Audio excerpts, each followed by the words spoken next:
Hey guys, if you think you were planning to take any sort of English language test and you were running out of time, or you don't have a lot of resources and you have uh, not only the time but also monetary constraints at the time, I think Duolingo could be one of the best option available for taking international language tests for you guys. Basically, the students who require more than seven band score in IELTS, they need to get more than 115, I think 115 scores in Duolingo to be equivalent to IELTS band 7. So if you get 120 or above, then that definitely I think would be useful for you to get admission in any sort of university which require more than 7 in IELTS. So there are basically four criteria to be tested in Duolingo, namely literacy, on which test takers' ability to read and write is comprised of. Similarly, comprehension, under which the reading and listening ability are tested, and conversation consists of listening and speaking ability, and production, most importantly, this covers writing and speaking ability of the test takers. Um, Recently, I had also taken this Duolingo test. As you know, I was running out of my time to meet the deadline, and I got this 145 score out of 160. So I think it's not a bad idea to share my experience with you guys. However, I don't think I am an expert in English, and definitely I'm not a native speaker. So I might be wrong for certain pronunciation and sentence formation. However, if only a single student or a prospective task taker could be benefited by this video to the list, I think my attempt has not been futile. Um, Duolingo is cheaper. It's only 50 USD to book the test, and it's convenient in terms of time and setting. You don't need to go to the exam center, or you don't have to spend 4 to 5 hours for the test alone. It's only 1 hour test from your reading room or your home itself. In order to make your results authentic and valid, you cannot use headphone or earphone or any sort of hearing device on your head. If you have the habit of listening with the help of the hearing device, please stop doing this right from today if you plan to take the Duolingo test. Uh, if you turn your head left or right or up or down unnecessarily on the test day, I mean, when you were taking your test and you behave like you are kind of suspicious for the AI, artificial intelligence, which is supposed to be invigilating your exam, your test setting may look a little bit doubtful to the artificial intelligence. In such a case, you are not going to get a results. So, most important thing is, if you are found to be involved in any sort of suspicious activities like cheating the question or taking help of somebody else or looking to another screen or being dependent on something else, your result will not be delivered. The important thing you shouldn't forget is, if you read out loud the speaking or writing prompts given in the test, your result will be invalid. So be mindful about what you are doing in the test. Seriously, don't read out loud the questions. If somebody else outside your exam setting happens to hear whatever you are reading out, I think your exam is invalid. So there are certain useful tips that I'm going to share with you guys.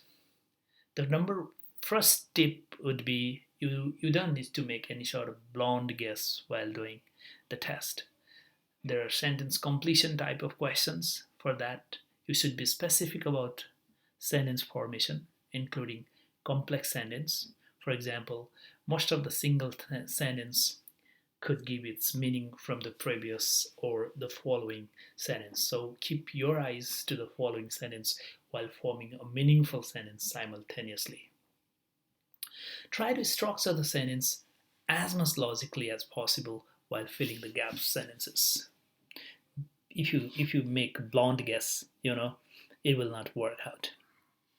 So the second tip would be listen carefully and don't be misguided by the tempting pronunciations. What I mean by tempting pronunciations is sometimes the words are pronounced like they are familiar to you, however, they are not. For example, if something is pronounced as ulterior, ulterior, never mistake it as ulterior and escape from being fallen in the trap. The third tip would be don't ever guess for the words that you haven't really used in your life. There are many tempting words like adverbally, adverbally, which really doesn't exist in English. So never try to link adverbally as being similar to verbally and be fallen in the trap again. And similarly, I would like to give you the next tip regarding listening. When you listen and write the sentences as per the dictation, try to be quite careful about punctuations and spellings. There are many words that might tempt you to write wrong spellings. For example, pasteurize. The correct spelling is Pasteurize,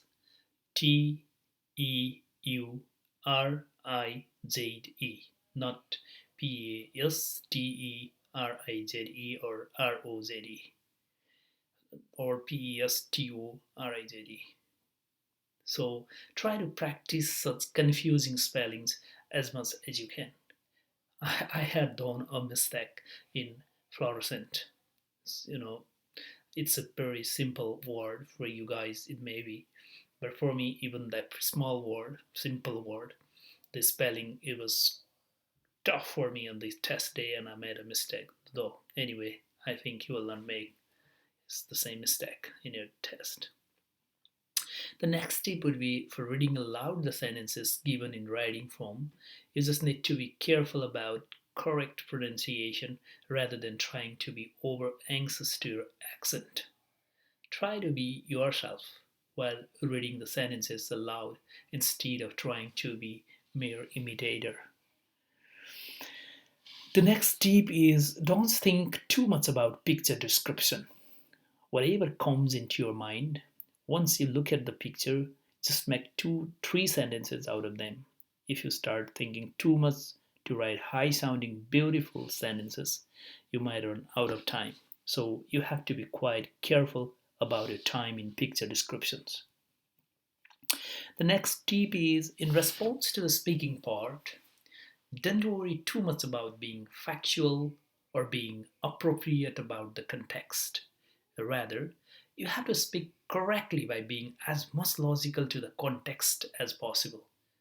The picture for you might look different for others. So, what really matters is how you explain it. Try to present your ideas logically and sensibly. That's gonna be the top notch presentation, believe me. And the next tip would be for the writing part. It's writing part is really easier than the writing in IELTS. However, there is not much time for thinking to respond in Duolingo. Quickly think over the situation and produce topic sentence which should be elaborated with 1 or 2 sentences and wrap it up with a meaningful conclusion. That's pretty much easy. Never stop writing unless your time is out. The more you write, the higher the chance to get better score. But your writing should be meaningful and appropriate. The next tip would be the most important tip for speaking. That is, you should try to speak as much as you can. Don't think that you have spoken a lot because it's not 30 minutes speaking like in IELTS. Speaking in less than 2 minutes can never be too much for the contextual text like this. Actually, you have to speak in a fluent and in a coherent manner using the diversities of lexical resources.